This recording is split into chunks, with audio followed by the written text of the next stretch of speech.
Hello my friends, आप सुन रहे हमारी कहानी डेविल सिडक्शन एपिसोड 40। तो चलिए स्टोरी को आगे बढ़ाते हैं।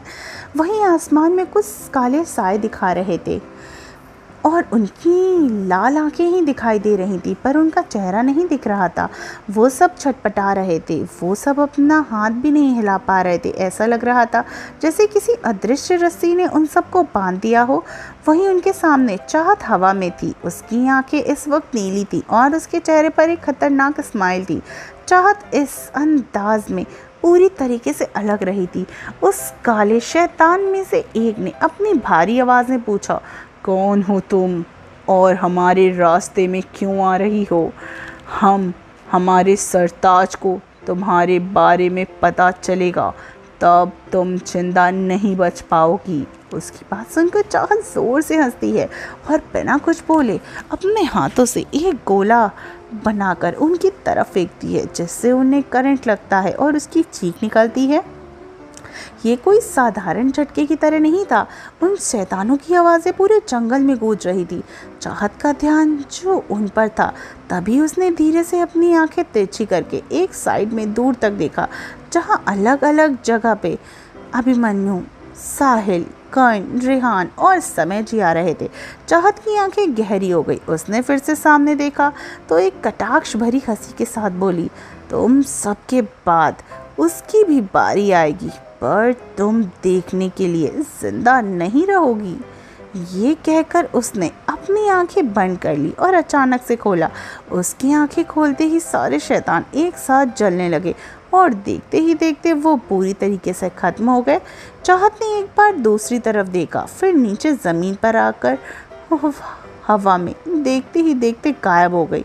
करीब आधे घंटे के बाद सब उसी जगह पहुंच गए जहां चाहत पहले थी। सब चारों तरफ देखते थे, वहाँ कुछ भी नहीं था, पर एक अजीब सी स्मेल आ रही थी। वहाँ से अभिमन्यु को समझते देर नहीं लगी कि ये कैसी स्मेल थी। उसने अपनी आंखें बंद कर ली, अभी उसे कुछ नहीं दिख रहा। वहीं उसी वक्त कर्ण का फ़ोन बजता है। कर्ण देखता है कि रूही की कॉल थी। उसने जल्दी से कॉल रिसीव की। कर्ण, हेलो रूही, हाँ हेलो जीजू, आप सब घर आ जाइए, चाहत घर आ गई है। कर्ण ने रूही की बात को सुन एक राहत की सांस ली। कहा, ठीक है, हम सब घर वापस आते हैं। समय जी, क्या हुआ कर्ण? कर्ण, पापा चाहत घर आ गई है, हमें अब घर चलना है। चाहत की कर्ण की बातें सुनकर सबने राहत की सांस ली। वहीं साहिल के चेहरे पर एक डर दिखाई दे रहा था, जिसे उसने जल्द ही छिपा लिया। सब फिर वहाँ से चले गए। उन्हें घर पहुँचने में 1 घंटा लग गया। इतना चलकर वो सब बिल्कुल थक चुके थे। चाहत इस वक्त हॉल में बैठी थी। उसका चेहरा पूरी तरीके से नॉर्मल था। कर्ण जल्दी से उसके पास आकर बोलता है, चाहत कहाँ चली गई थी तुम? चाहत ने उस सबको देखकर उठकर कहा, मैं तो यहीं थी, वो मुझे लगा गार्डन में कोई था तो ये देखने के लिए बस बाहर गई थी। फिर उसके बाद मैंने देखा वो घर पर आ रहा है तो मैं घर आ गई, पर वो कहीं नहीं मिला। शायद मुझे कोई गलतफहमी हुई होगी। मैं तब तक थक गई थी, इसलिए सो गई। चाहत ने बिल्कुल मुस्कुराकर आराम से कहा। साहिल बस चाहत के चेहरे को देख रहा था। अब मन्नू का ध्यान चाहत की आंखों पर था। चाहत ने अभी तक उसे नहीं देखा था। वहीं जब चाहत की नज़रें साहिल से मिली तो साहिल 2 कदम पीछे हो गया। चाहत ने उसे देख बस मुस्कुरा दिया, पर साहिल ने कुछ रिएक्ट नहीं किया। साहिल ने एक नज़र आरती जी की तरफ देखकर कुछ इशारा किया, फिर वहाँ से ऊपर की तरफ जाते हुए बोला, अब चाहत आ गई है तो सबको आराम करना चाहिए, सब थक गए होंगे। आरती जी, साहिल सही कह रहा है, आप सब थक गए होंगे। नेहा भी बहुत देर तक यहाँ पे है। नेहा की बात आने पर सबका ख्याल आया और सबने हाँ में सिर हिलाया। कर्ण नेहा के पास आया और उसके साथ ही वहाँ से चला गया। वहीं वानी जी भी फिर सबको रूम में दिखाती हैं और सब चले जाते हैं। सब अब जब अपने रूम में पहुंच गए तभी अवनी के फ़ोन पर एक मैसेज आया। अवनी ने देखा कि साहिल का मैसेज था, उसे अपने कमरे में बुला रहा था। अवनी हल्का सा मुस्कुराई और वहां से साहिल के रूम में चली गई। रूम का दरवाज़ा खुला था। अवनी ने वहां पहुंचकर दरवाज़ा पहले ही बंद कर दिया, फिर साहिल के बेड पर बैठ गई। साहिल इस वक्त बाथरूम में था। वो नहाकर बाहर आया। साहिल इस वक्त एक टॉवल में था। अवनी ने एक नज़र उसे देखा और अपना चेहरा दूसरी तरफ कर लिया। साहिल जो परेशान था। अवनी को ऐसा करते देख साहिल के चेहरे पर एक मुस्कुराहट आ गई। साहिल चेंजिंग रूम में जाकर चेंज करते हुए बोला, तुम तो ऐसी नजरें हटा रही हो जैसे तुमने मुझे बिना कपड़ों के कभी देखा ही नहीं। अवनी उस बात को सालों हो गए। साहिल चेंजिंग रूम से बाहर आकर बोला, कोई बात नहीं, फिर से दिखा दूंगा।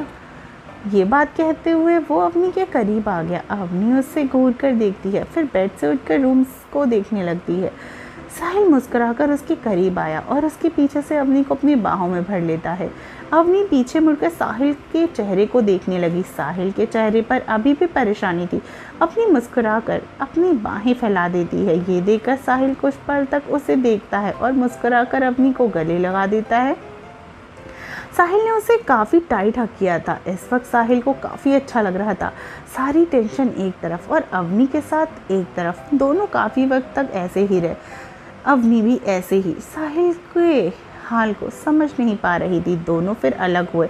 अवनी ने फिर साहिल के गले में अपनी बाहें डाली और साहिल के लिप्स पर एक हल्की से किस करके उससे दूर हो गई। साहिल उसे देखकर मुस्कुराकर उसे फिर से अपनी बाहों में भर लेता है। कुछ ही वक्त के बाद ही साहिल वैसे ही गले लगे बोलता है, अवनी आज जो हुआ तुम। साहिल आगे कुछ बोलता कि अवनी से रोककर बोलती है, उसके बारे में हम बाद में बात करेंगे। बहुत कुछ है जो तुम बताना चाहते हो, पर कोई बात नहीं, जब वक्त आए तब बता देना। अभी फ़िलहाल तुम रेस्ट करो, काफ़ी थक गए होगे तुम। साहिल उसकी बातें सुनकर अवनी को झटके से अपनी बाहों में उठाकर बोलता है, अच्छा तुम बोलो तो बता दूँ कितना थका हुआ हूँ। अवनी ने इसकी बातों पे साहिल के कंधे पे चपत मारी और साहिल मुस्कुराकर अवनी को ले जाकर बेड पे लेटाता है। फिर दूसरी तरफ जाकर अवनी को अपनी बाहों में भरकर ले जाकर सो जाता है। वहीं दूसरी तरफ अभिमन्यु इस वक्त बाहर कॉरिडोर के बालकनी में ही खड़ा था, जहां इस वक्त पूरी तरीके से अंधेरा था। इस वक्त किसी का कमरा भी नहीं था। अभिमन्यु चुपचाप सामने देख रहा था। उसके दिमाग में बहुत कुछ चल रहा था। आरती जी की कही बात उसे इतनी जल्दी ढूंढना मुश्किल है। साहिल, अभिमन्यु को ऐसा लग रहा था जैसे आरती जी और साहिल को कहीं ना कहीं पता था कि चाहत इस वक्त कहाँ पे होगी। फिर आज जो भी कुछ उसने महसूस किया, उसके बाद चाहत का ये कहना कि वो घर पर ही थी। अभिमन्यु ने ग्रिल पे अपना हाथ मजबूती से पकड़कर अपनी आंखें बंद कर ली। तभी उसके सामने कुछ नज़ारे आने लगे। अभिमन्यु कहाँ हो? आदिति जी अभिमन्यु को हर तरफ ढूंढ रही थी। छोटा अभिमन्यु तभी वहाँ से बाहर आके बोला, माँ मैं बाहर था, आप मुझे क्यों ढूंढ रही थी? आदिति जी घुटनों के बल बैठकर अभिमन्यु के चेहरे को छूकर बोलती हैं, क्योंकि मैं तुम्हें देखना चाहती थी।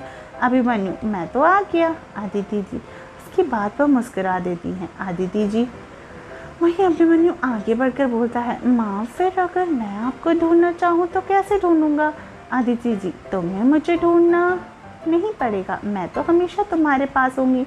अगर थोड़ी दूर भी हुई तो तुम मुझे अपनी आंखें बंद करके ढूंढ सकते हो। अभिमन्यु कैसे? आदिति जी तुम्हें पता है ना, मुझे प्रोटेक्ट करने के लिए बहुत सारे अच्छे दूत हैं। तुम उनके ज़रिए मुझे ढूंढ सकते हो, क्योंकि जब तक मेरे पास ये शक्तियाँ हैं तब तक हमेशा वो मेरे आसपास ही रहते हैं। अभिमन्यु उनकी बातों पर मुस्कुरा देता है। तभी अदिति जी आगे बोलती हैं, एक बात याद रखना, अगर मैं छिपना चाहूँ तो तुम्हें मुझे ढूंढने में परेशानी होगी, तब भी तुम उन्हीं दूतों के ज़रिए मुझ तक पहुँच सकते हो। अभिमन्यु अपनी सोच में गुम था। तभी उसे ऐसा लगा जैसे उसकी खुशी उसके पास आ गई हो। चाहत चुपचाप अभिमन्यु के पीठ पे अपना सिर रख देती है। अभिमन्यु के चेहरे पर एक छोटी सी स्माइल आ जाती है। अभिमन्यु सामने ही देखते हुए बोलता है, सोई क्यों नहीं चाहत? नींद नहीं आ रही थी? अभिमन्यु मुड़ा और चाहत का चेहरा अंधेरे की वजह से ठीक से नहीं दिख रहा था। हे फ्रेंड्स, आगे की स्टोरी सुनने के लिए चैनल पे यूं ही बने रहिए और स्टोरी को लाइक, सब्सक्राइब और शेयर कीजिए। तो चलिए मिलती हूँ स्टोरी के अगले पार्ट में, तब तक के लिए बाय।